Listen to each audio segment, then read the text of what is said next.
Alors, qu'est-ce qu'elle m'a préparé aujourd'hui?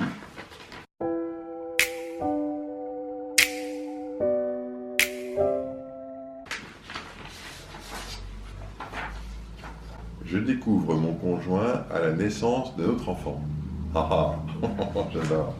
Quand on vit en couple et qu'on n'est pas encore, qu'il n'y a pas encore d'enfant dans le couple, on est centré sur soi, on est centré sur ce qu'on aime, sur l'autre, on partage, etc. Et quand l'enfant arrive, en fait, ça nous fait changer de représentation à l'intérieur de nous-mêmes. On n'a jamais été ni un papa ni une maman. On ne sait pas comment faire. On rentre dans la maternité, on arrive à la maison et là, on est complètement perdu en se disant mais comment on fait? Il y a un truc qui se passe. C'est qu'en rentrant dans le rôle de père ou de mère, il y a des phrases qui nous viennent dans notre bouche. J'aime bien prendre cette expression parce que c'est comme ça que ça m'est arrivé à moi. D'un seul coup, je me suis entendu dire des phrases que je n'avais jamais dites avant. Et j'ai entendu ma femme dire des phrases que je ne lui avais jamais entendu dire avant. C'est comme si on se mettait à découvrir l'autre dans une autre dimension de lui-même qu'on n'a jamais pu voir avant. Ça, c'est de la magie. On se retrouve avec quelqu'un d'autre à côté de soi. Et puis l'enfant grandit et on va lui apprendre les règles de vie. Et donner la main pour traverser, se tenir à table, etc. Et c'est là qu'on se met à découvrir soit des choses qu'on ignorait et l'autre. Alors qu'est-ce qui se passe? Durant toute notre enfance, nos parents nous ont dit des choses. Alors, ma mère, elle me disait ça. Tiens-toi droit. Et j'ai découvert il n'y a pas longtemps que son père lui disait tiens-toi droite. Et donc du coup, elle, quand j'étais petit, elle a fait ça avec moi. Quand nous avons un enfant, on va se mettre à répéter des choses qui nous ont été dites dans notre enfance. On n'en a aucune conscience. On ne sait pas d'où ça vient, on ne sait pas d'où ces phrases sortent. Mais d'un seul coup, on se met à les dire. Pour soi, on ne s'en rend pas vraiment compte, mais pour notre conjoint, alors ça, on s'en rend compte. Mais si on prête une oreille un petit peu plus observatrice, on va dans sa belle famille, et qu'on entend les parents parler, en fait, on s'aperçoit que le discours que notre conjoint se met à tenir, eh bien, c'est le discours qu'on tient dans sa famille. Et puis inversement, quand mon conjoint est avec moi dans ma famille, il voit que les phrases et les mots qui sortent de ma bouche, eh ben, mon père, ma mère, ma grand-mère, mon grand-père le disaient aussi. Et qu'en fait, on se met à reproduire des choses. Et j'ai une bonne nouvelle pour vous. Je ne sais pas si c'est une bonne nouvelle, mais moi je vis comme une bonne nouvelle.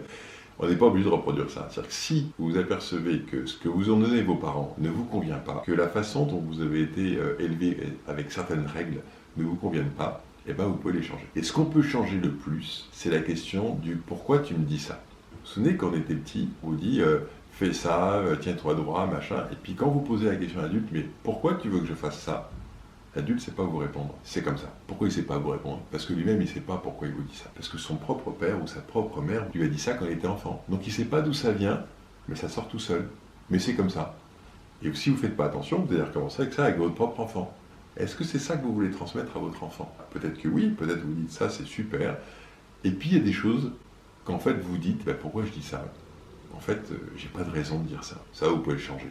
Parce que quand on fait une psychothérapie, quand on fait des formations en développement personnel, par exemple, ce que je suis en train de faire avec vous, c'est vous permettre de mettre en perspective ce que vous dites et ce que vous avez réellement envie de dire. Et ça peut se redécider. Puis c'est ça l'idée du partage qu'on va avoir avec son conjoint. C'est que si vous dites quelque chose qui ne convient pas à votre conjoint, vous pouvez en parler.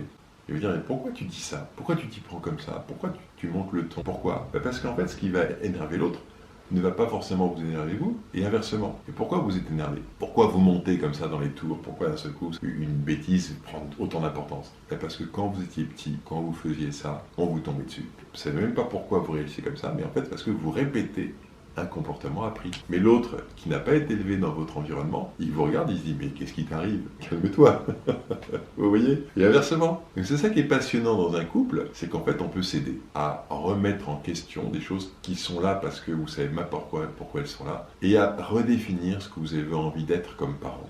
C'est quoi les règles que vous voulez donner à votre enfant? C'est qu'est-ce que vous voulez pour lui dans l'avenir? Et qu'est-ce qui va l'aider à atteindre ça? Vous voyez, ça c'est vraiment passionnant. Et donc vous n'êtes pas du tout obligé de répéter des choses qui ne vous intéressent pas. En revanche, surtout, gardez les choses que vous trouvez super. Parce que vos parents vous ont donné plein de trucs super, gardez ça. Mais ne gardez pas ce qui ne vous convient pas. Voilà, j'espère que cette vidéo, cette présentation vous aura intéressé. Et surtout, n'hésitez pas à poster vos commentaires, à me poser des questions, parce que j'aimerais bien en fait commencer à faire des vidéos qui soient bâties à partir de vos questions, de vos centres d'intérêt. Du coup, ça me permettra d'être plus en interaction avec vous.